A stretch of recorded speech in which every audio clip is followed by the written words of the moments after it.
நம்மளோட national aerospace laboratories சமீபத்தில் பெங்களூர்ல வச்சு ஒரு பெசுடோ சேட்டலைட்டை ஏவி சோதனை பண்ணி பார்த்தாங்க. அந்த சோதனையோட ரிசல்ட் பல ரெக்கார்ட்ஸை பிரேக் பண்ணிடுச்சு அப்படிங்கிறாங்க. அதாவது இதுக்கு முன்னாடி நம்ம நாட்டிலேயே பல தடவை சோதனை பண்ணி பார்த்துருப்போம் இல்லையா, அந்த ரெக்கார்ட்ஸ் எல்லாத்தையும் இது பிரேக் பண்ணிடுச்சு அப்படிங்கிறாங்க. சரி, அப்படி என்ன ரெக்கார்டு இது கிரியேட் பண்ணிச்சுன்னு கேட்டீங்கன்னா, தொடர்ந்து 26,000 அடி உயரத்துல 24 மணி நேரம் பறந்திருக்கு அப்படிங்கிறாங்க. இது ஒரு மிகப்பெரிய சாதனை. சரி, ஓகே, பெசுடோ சேட்டலைட்னா என்ன, இதனால என்ன பிரயோஜனம் அப்படின்னு கேட்டீங்கன்னா, பெசுடோ சேட்டலைட்டுங்கிறது சேட்டலைட் போலவே இயங்கக்கூடிய ஒரு சிஸ்டம். இதை UASன்னு சொல்லுவாங்க, அன்மேன்ட் ஏரியல் சர்வீஸ்ன்னு சொல்லிட்டு. இந்த UAV இருக்கு இல்லையா, அன்மேன்ட் ஏரியல் வெஹிக்கிள், இதோட ஒரு புது எரானே வச்சுக்கலாம். இது ஒரு ஹை ஆல்டிடியூட் UAS, அதாவது கடல் மட்டத்துல இருந்து ரொம்ப உயரமா பறக்கக்கூடியது. அதாவது இப்ப இது வந்து 24,000 அடி உயரத்துல பறந்துருக்கு. ஹை ஆல்டிடியூட்னாலே நார்மலா 33,000 அடி உயரம் வரைக்கும் பறக்கிறது எல்லாத்தையும் ஹை ஆல்டிடியூட்னு சொல்லுவோம்.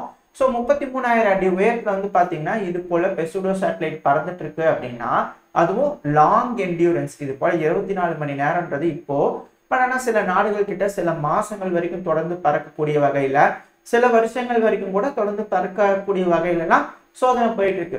ஸோ அப்படி தொடர்ந்து பறந்துகிட்டே இருக்கும்போது எதிரிகளோட நிலைகள் எங்கெங்க இருக்கு, அவங்க என்னென்ன மாதிரியான மூவ்மெண்ட்ஸ் பண்ணிட்டு இருக்காங்க, ஆயுதங்கள் ஏதாவது ஒரு பகுதியில குமிச்சு வச்சிருக்காங்களான்னு பல விஷயங்களை நம்மளால பார்த்துக்க முடியும்.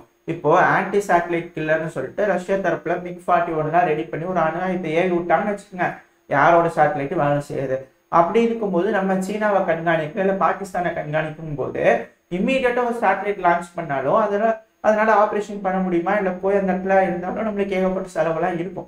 ஸோ அதனால இந்த பெசுடோ சேட்டலைட் லான்ச் பண்ணிட்டோம் அப்படின்னா அந்த சேட்டலைட் காசை விட இது காசு கம்மி தான், பாதி தான் ஆகுன்றாங்க. ஸோ இந்த சேட்டலைட்டை ஈஸியா நம்மளால ஏவ முடியும். இதுக்கு ஒரு ராக்கெட்லாம் தேவை கிடையாது. ஃபிளைட்ல வச்சு கூட ஏவி விட்டோம்னா அது பாட்டுக்கு போய் பறந்துகிட்டே இருக்கும். சரி, இதுக்கான எனர்ஜி சோர்ஸ் எப்படி ரொம்ப நேரம் பறக்கும் அப்படின்னு கேட்டீங்கன்னா, சோலார் எனர்ஜியை பயன்படுத்தி இந்த வகையான அன்மேன்ட் ஏரியல் சிஸ்டம் வந்து ரொம்ப நேரம் பறக்கக்கூடிய தன்மை வாய்ந்தது. அதனாலதான் இதனால் ரொம்ப மாச கணக்குல இது போல ட்ரோன்களால செயல்படும் அப்படின்றாங்க. சோ ஒரு தடவை இதை லான்ச் பண்ணிட்டோம்னு வச்சுக்கோங்களேன், தொடர்ந்து எதிரிகள் என்ன செஞ்சுட்டு இருக்காங்க அப்படிங்கிறத துல்லியமா நம்மளால கணிச்சுக்கிட்டே இருக்க முடியும், பார்த்துக்கிட்டே இருக்க முடியும். சர்வைலன்ஸ்க்குன்னு இது போல பல விஷயத்துக்கு இது பெனிஃபிட்டா இருக்கு. அது மட்டும் இல்லாம இது போல பெசுடோ சேட்டலைட்ஸ்னால 59,000 அடி உயரத்துல இருந்து 65,000 அடி உயரம் வரைக்கும் பறக்க முடியும் அப்படிங்கிறாங்க. இது போல பறக்க வச்சு நம்மளோட விஞ்ஞானிகள் செஞ்சுட்டாங்க அப்படின்னா, அடுத்தடுத்த கட்ட வளர்ச்சி அடைஞ்சிட்டாங்க அப்படின்னா, ஒன்ஸ் இதை லான்ச் பண்ணிட்டாலே போதும், ரொம்ப காசு கம்மி தான், ஈஸியா ஒரு இடத்துல என்ன நடந்துகிட்டு இருக்கு அப்படிங்கிறத உடனுக்குடன் நம்ம டேட்டாவை ப்ராசஸ் பண்ணி நம்ம ராணுவத்துக்கு இன்ஸ்ட்ரக்ஷன் கொடுக்கலாம். சரி, ஓகே, இது ராணுவத்துக்கு தான் பயன்படுமான்னு கேட்டீங்கன்னா இல்ல. இப்போ ஏதோ ஒரு இடத்துல டிசாஸ்டர் நடந்துச்சு, சுனாமி வந்துருச்சு, ஏதோ ஒரு விஷயம் நடக்குதுன்னு வச்சுக்கோங்களேன், இப்ப அந்த பகுதியை கண்காணிக்கிறதுக்கு எப்படி ஒரு இடத்துக்கு போய் அங்க இருக்கக்கூடிய மக்களை மீட்டுட்டு வரலாம், அவங்களுக்கு எப்படி கொண்டு போய் உணவுல கொடுக்கலான்னு இது போல பெசுடோ சேட்டலைட்டை இம்மீடியட்டா லான்ச் பண்ணி அந்த பகுதிக்கு போய் நம்ம நோட்டம் விட்டு அதுக்கான வேலைகளை நம்ம செய்யறதுக்கு இந்த சேட்டலைட் அதிக அளவு உதவும் அப்படிங்கிறதோட சொல்லப்பட்டு வருது. நான் சொன்னதெல்லாம் ஒரு சின்ன விஷயங்கள் தான், இது போல ஏகப்பட்ட விஷயங்கள் இது போல பெசுடோ சேட்டலைட்ஸ்னால இருக்கு அப்படிங்கிறாங்க. இது போல தொடர்ந்து நம்மளோட ராணுவமும் சரி, ராணுவ தொழில்நுட்பங்களும் சரி, நம்மளோட விஞ்ஞானங்களும் சரி அடுத்தடுத்த வளர்ச்சி அடிச்சுட்டு இருக்காங்க அப்படிங்கிற மாற்று கருத்தே இல்லை. ரஷ்யாவோட ராஸ் ஆட்டம்ஸ் இந்த கம்பெனி பத்தி எல்லாத்துக்கும் தெரிஞ்சிருக்கும். நாங்க அட்டாமிக் எனர்ஜி இருக்கு இல்லையா, இந்த அணுல எல்லாம் அமைச்சு கொடுக்குறாங்க இல்லையா, அதுக்கு வேணுங்கிற ஃபியூல் எல்லாம் கொடுக்குறாங்க இல்லையா, அதில் பெரும்பான்மையான விஷயம் இந்த ரஷ்யாவில் இருக்கக்கூடிய இந்த கம்பெனியை சாரும் தான் ராஸ் ஆட்டம்ஸ். இந்த ராஸ் ஆட்டம்ஸோட பிரசிடென்ட் வந்து பார்த்தீங்கன்னா அவங்க தரப்புல இருந்து ஒரு ஸ்டேட்மெண்ட் வந்திருக்கு. அவங்க நாட்டில் இருக்கக்கூடிய புவியியல் சார்பாக இருக்கக்கூடிய பிரச்சனைகள் இருக்கு இல்லையா, அதனால சில ஏரியாக்கெல்லாம் கரண்ட் ஃபெசிலிட்டிலாம் கொடுக்க முடியாது. அந்த மாதிரி இருக்கக்கூடிய சூழ்நிலையில SMR, அதாவது ஸ்மால் மாடுலர் ரியாக்டரை பயன்படுத்தி எனர்ஜி ஜெனரேட் பண்ணி கொடுக்க முடியும் அப்படிங்கிறத சொல்லப்பட்டு வருது. அதை இம்ப்ளிமெண்ட் பண்ணிட்டு இருக்காங்க. ரஷ்யாவோட ஐஸ் பிரேக்கர்ஸ்லாம் அதெல்லாம் பயன்படுத்துறாங்க. அப்படிங்கிறது போல ரிலேபிளான எனர்ஜி கொடுக்கப்படும் அப்படிங்கிறது போல பல விஷயங்கள் சொல்லியிருக்காங்க. இப்போ இந்த விஷயத்த இந்தியாவுக்கு ஆஃபர் பண்ணலாம் அப்படிங்கிறது போல சொன்னதா சொல்லப்பட்டு வருது. ஒருவேளை இந்த ஆஃபர் மட்டும் நம்மளுக்கு கிடைச்சிருச்சு அப்படின்னா நம்மளுக்கு இது மிகப்பெரிய டீலா இருக்கும் அப்படிங்கிறாங்க. அதாவது நம்மளோட ஏர் கேரியரை சரி, சப்மரைன்ஸுக்கு சரி, இது போல SMR நம்ம தொழில்நுட்பத்தை படிச்சு தெரிஞ்சுக்கிட்டு அது மூலியமா நம்ம அணுசக்தியால இயங்கக்கூடிய ஏர் கேரியர், அணுசக்தியால இயங்கக்கூடிய சப்மரைன்ஸ்னு பல வகையான டெக்னாலஜில அடுத்தடுத்த கட்ட வளர்ச்சிக்கு நோக்கி போயிட்டே இருக்கலாம். இந்த SMR வந்து இந்தியாவுக்கு கொடுத்தோம் அப்படின்னா அவங்க சொல்லக்கூடிய விஷயத்த சொல்லிக்கிறேன், இந்தியாலையும் சில இடங்கள்லாம் ரிமோட் ஏரியாஸ் இருக்கு, அந்த இடத்துக்குலாம் வந்து டெக்னிக்கலா பவர் கொண்டு போய் கொடுக்கறது அப்படிங்கிறது லேசப்பட்ட வேலை கிடையாது.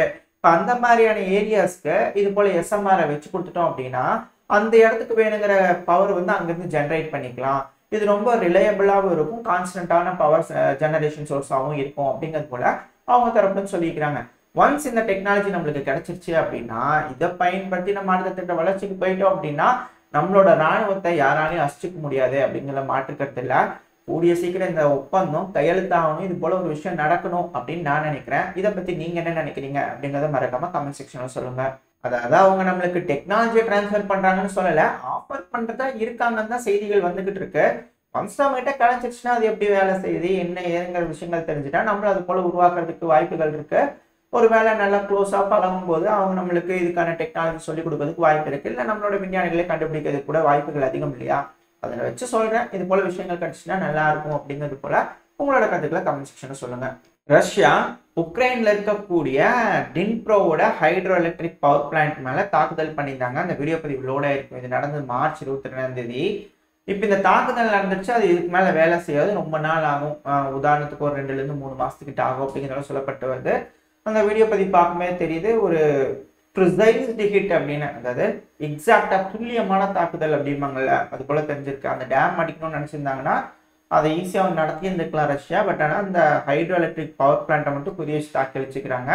காரணம் என்ன, ரஷ்யாவில் இருக்கக்கூடிய ஆயில் ரிஃபைனரிஸ் இது போல விஷயங்களை தாக்கி அடிச்சுட்டு இருந்தாங்க உக்ரைனை. அதுக்கு பழி வாங்கும் விதமாக இது போல ஹைட்ரோ எலக்ட்ரிக் பிளான்ட்டை அடிச்சுட்டாங்க. இப்போ விஷயம் என்னன்னா, உக்ரைனை உட்காந்து அனலைஸ் பண்ணிக்கிறாங்க. உக்ரைனோட என்விரான்மெண்டலுக்குன்னு தனியாக மினிஸ்ட்ரி அலோகேட் பண்ணியிருப்பாங்க. அவங்க வந்து என்ன சொல்லிக்கிறாங்கன்னா 3.5 மில்லியன் அமெரிக்க டாலர்ஸ் அளவுக்கு என்விரான்மெண்டல் டேமேஜ் ஆயிருக்குதுங்க அப்படிங்கிறது போல. அதாவது இந்த இடத்துல நடந்த தாக்குதல்னால வாட்டர் எல்லாம் பொல்யூட் ஆயிடுச்சு, ஏகப்பட்ட விஷயம் ஆயிடுச்சு. அதனால அந்த எக்கோ சிஸ்டமே கெட்டு போச்சுங்க அப்படிங்கிறதோட சொல்லிக்கிறாங்க. எங்க அப்ப அதே போலதாங்க ஆயில் ரிஃபைனரி நீங்க அடிச்சிருக்கீங்க ரஷ்யால, ஏன்னா அந்த செய்திகளோட இருக்கு பாத்தீங்கன்னா தெரியும். இப்போ அந்த இடத்துல இருக்கக்கூடிய ஆயில் ரிஃபைனரியில் அடிச்சனால அங்கேயும் சில மக்கள்கள் இறந்துருக்காங்க. எங்க சிவிலியன் இறந்துட்டா தகவல் எதுவும் இல்லை.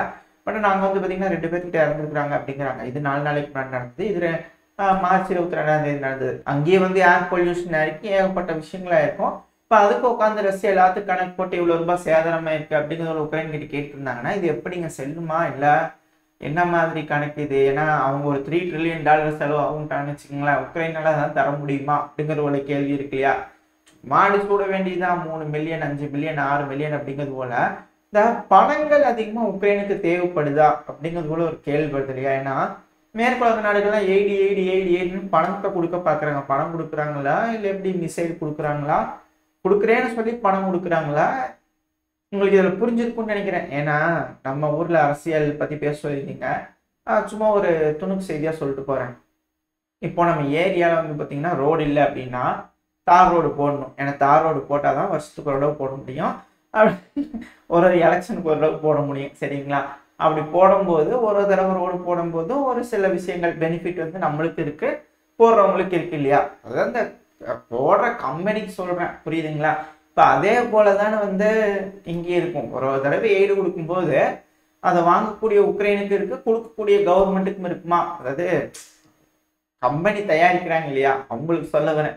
ஸோ புரிஞ்சுக்குவீங்க அப்படின்னு நினைக்கிறேன். இது வந்து ஒரு விஷயம் தெரியுது என்னன்னா, ரஷ்யா ஒரு செட்டில்மெண்ட் வந்து உக்ரைனுக்கு செஞ்சான்னு வச்சுக்கோங்களேன், தலைவரே அவ்வளோதான் எல்லாம் முடிஞ்சு அப்படின்றதோட சொல்லிட்டு போயிடுவாங்களா அப்படிங்கிற ஒரு கேள்வியில வருது. ஏன்னா இன்னும் நிறைய பேர் வந்து பார்த்தீங்கன்னா ரெசிக்னேஷன் பண்றது, வேலையை விட்டு தூக்குறது அப்படிங்கிறது அடுத்தடுத்த லைன் அப்ல நிற்குது அப்படிங்கிறாங்க. நடக்க நடக்க அடுத்தடுத்த பதிவில் உறுதி செய்யப்பட்டுக்கலாம் இது போல விஷயங்கள்லாம் உண்மையா என்ன அப்படிங்கிறது போல. ஏன்னா பல நபர்களும் எங்களை வேலையை விட்டு தூக்குங்க அப்படிங்கிறதோட ரெக்வஸ்ட் வச்சிருக்கிறதாகவும், ஜெலன்ஸ்கி அவர்கள் ஐயோ போதும் இதுக்கு மேலே நீங்க வேலை செஞ்சலாம், முதல்ல நடைய கட்டுங்க, ஊர் விட்டு வெளியே போங்க, நீங்களாம் யார் உக்ரைனுக்குள்ள இருக்காதீங்க அப்படிங்கிறது போல கழுத்து பிடிச்சி வெளியே தள்ளி விடுறாரு அப்படிங்கிறத சொல்லப்பட்டு வருது. பட் தெரியல. ஏன்னா இப்போ சமீபத்துல டேனிலவ் அவர்கள் இருக்காரு இல்லையா, அவரையும் வேற நாட்டுக்கு எங்கேயோ போடுறாங்க அப்படிங்கிறத சொல்லப்பட்டு வருது. நம்ம முன்னாடி சொன்னோம், ஞாபகம் இருக்குங்களா? ஜலூஸ்னி அவர்கள் வந்து யூகேவோட அம்பாசிடரா போடுவாங்கன்னு. இப்போ அந்த செய்தி வந்துட்டு இருக்குதுங்களா, அப்பவே மேட்ச் ஆயிருக்கும். ஸோ அதை வச்சு நீங்கள் பார்க்கும்போது உங்களுக்கு தெரிஞ்சிருக்கும். ஸோ எல்லாருக்கும் மூட்டையை கட்டுறாங்களா இல்லை எப்படி அப்படிங்கிறது தெரியல. உங்களோட கருத்து என்ன அப்படிங்கிறத கமெண்ட் செக்ஷனில் சொல்லுங்கள்.